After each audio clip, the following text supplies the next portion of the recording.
Welcome to the Hassan Fares Center for Lebanon. We are privileged to have Aaron Miller as a guest speaker, and it's my great pleasure to welcome him to the Hassan Fares Center. I know Aaron since the early 80s.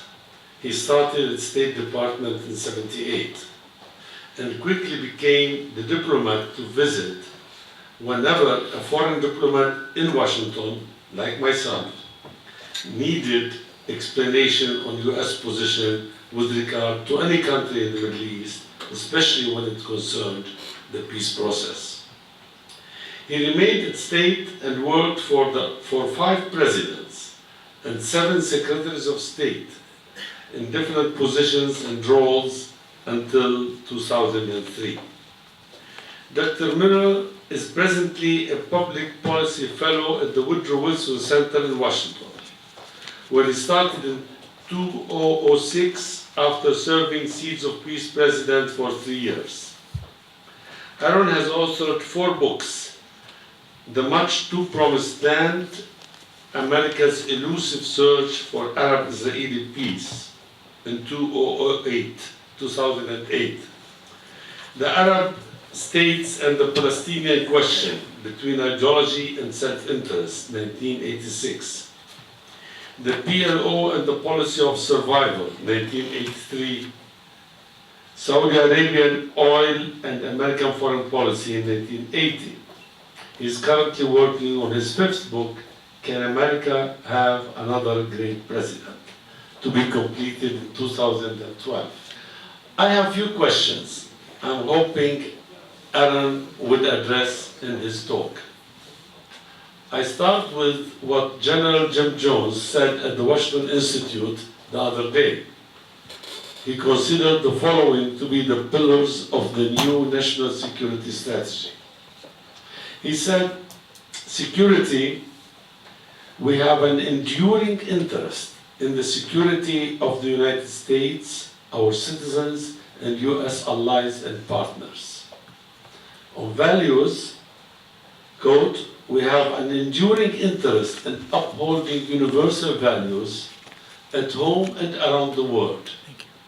And third, on international order, we have an enduring interest in an international order advanced by the United States leadership and that promote peace, security, and opportunity through stronger cooperation to meet global challenges.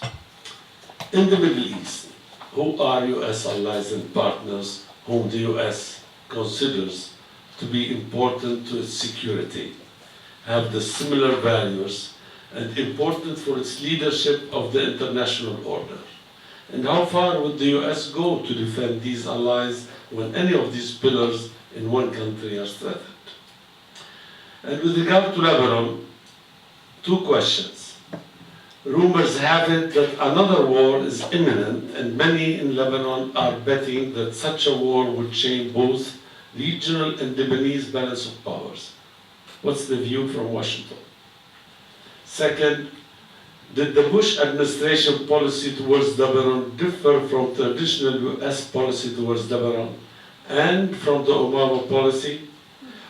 Was Lebanon a priority as Bush repeatedly claimed?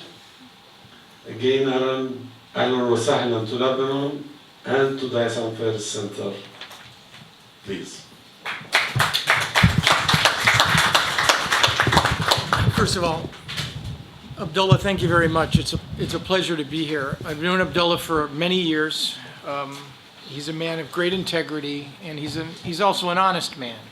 The definition of honesty is, I think, a willingness to admit when your own views are changed and have to be modified by reality. I mean, after all, you have 2 options. You can see the world the way you want it to be, or you could see the world the way it is.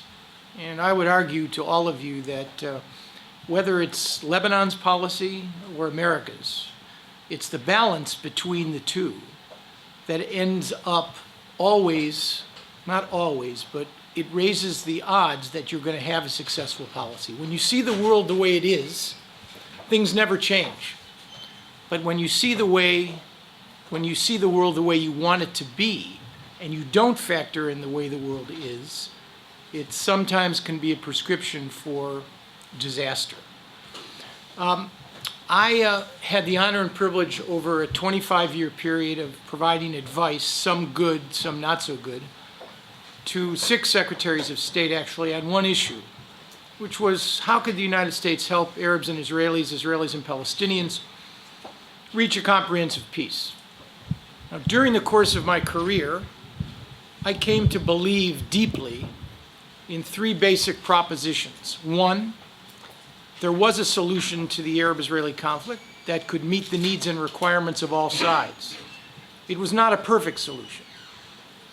I'm not a religious man, but if you're looking for perfect justice, you will not find perfect justice this side of heaven. But you will find, or at least I thought, what I would describe to you as an equitable and durable solution. A solution that would meet the basic needs of all sides, and a solution that would last. Second, I believe that negotiations was the only way to pursue such a goal. Sometimes negotiations were preceded by violence, by war, by insurgency, by terror. In fact, all of the breakthroughs that America helped orchestrate during these years were preceded by regional circumstances which carried violence. The October 1973 war created the basis for disengagement agreements. The 1979 Egyptian-Israeli peace treaty was again a function of Sadat's capacity to go to the table as victor to some extent, not vanquished. Madrid was preceded by the First Persian Gulf War, which created new opportunities, and Oslo itself, even though it proved to be a spectacular failure, was preceded by a Palestinian intifada. Thank you. And the calculation on the part of both the Israeli and Palestinian leadership at the time that a political solution was necessary. But only through negotiations could it be achieved. And finally, that America, even though it could not impose a solution, was critical to the success of a negotiation. Arabs and Israelis could start and perhaps make progress, but only America could close the deal. These 3 basic propositions informed my thinking for almost 25 years. They became articles of faith for me.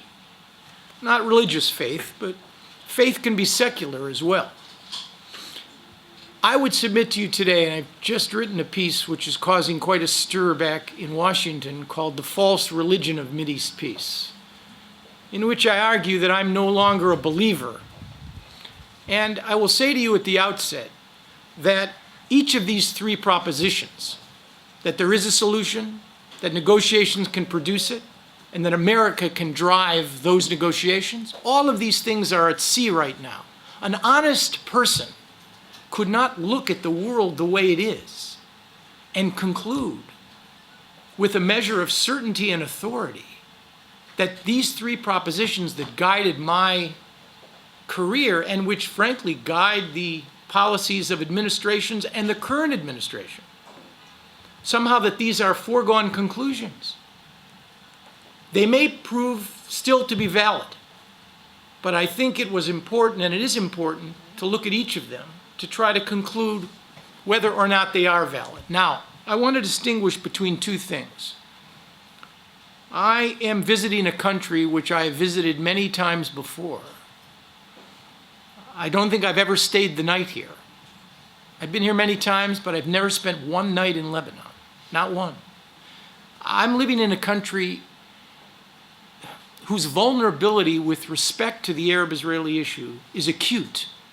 The notion, the old maxim that when the region sneezes, it's Lebanon that gets the cold, is a far too trivial way of expressing what it is Lebanon has suffered as a consequence of an unresolved Israeli-Palestinian and Israeli-Syrian conflict. I do not have the right as an American who lives in Chevy Chase, Maryland, in a beautiful neighborhood with no cross-border shelling, no refugee camps, no suicide terror, to tell you that there is no hope, I would never, ever come here bearing that message to a public that has suffered so much in response to this conflict. I don't have the right to do that. I have two children. One's 30 and one's 26. I don't have the right to tell them never or no, it will never be. But while I have not abandoned hope, what I have abandoned are my illusions. Abandoning illusions, whether you're an American or a Lebanese or an Israeli or a Palestinian or a Syrian, is critical. It's absolutely critical. We can't afford illusions anymore, even though the conclusions may not be ones we want to accept.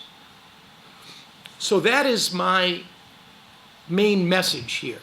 And what I want to do is to sketch out for you some lessons learned about the Arab-Israeli issue, and then circle back to the future and make a few comments on Lebanon. Because Lebanon is at the most acute point of vulnerability. There's no question about that. It's not inevitable. But it's at an acute point of vulnerability for what you might describe as a perfect storm of factors that are, even now as we sit here, beginning to heat up, and that could materialize in 2010 and 2011. So let me make a couple points about the past. Now, I don't have to tell you about the importance of the past. The past is a prison. There's no question. One of my favorite authors, William Faulkner, wrote in a short novel called Requiem for a Nun that the past is never over. It's never even past. And the truth is, that's right. Those who ignore the past are arrogant. Because while I do not believe history repeats, it does not repeat.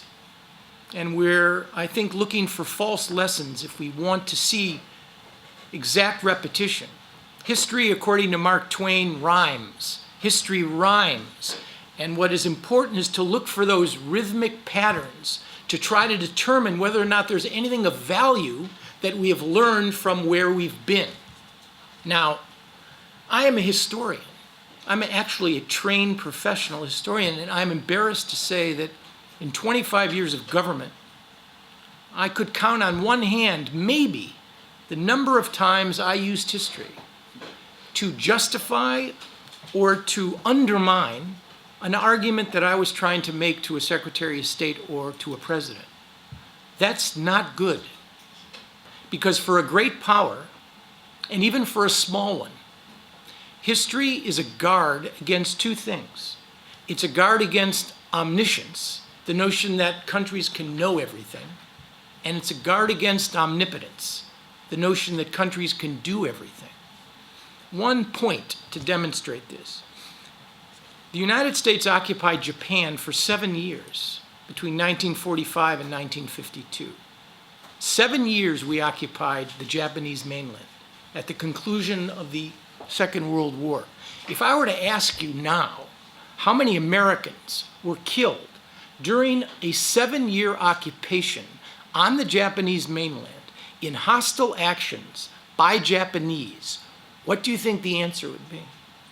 7 years of an occupation after the conclusion of a brutal war in which, as late as the early 50s, they were still discovering Japanese servicemen on Pacific Islands who had not yet surrendered. How many Americans were killed during that 7-year period? The answer is none. Not one. Now, what do you suppose America was thinking in the spring of 2003 when we decided, in a war of discretion, a war of choice, to invade and occupy a country roughly population-wise the size of the state of California, strip off its authoritarian lid, dismantle its institutions, find and identify and turn over its cruel and evil dictator who was executed by the Iraqis with insufficient forces and an insufficient understanding of Iraqi politics?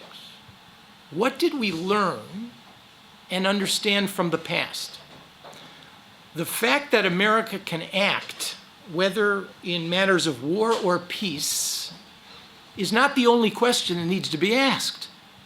The other question is, what do America's actions cost when they do act?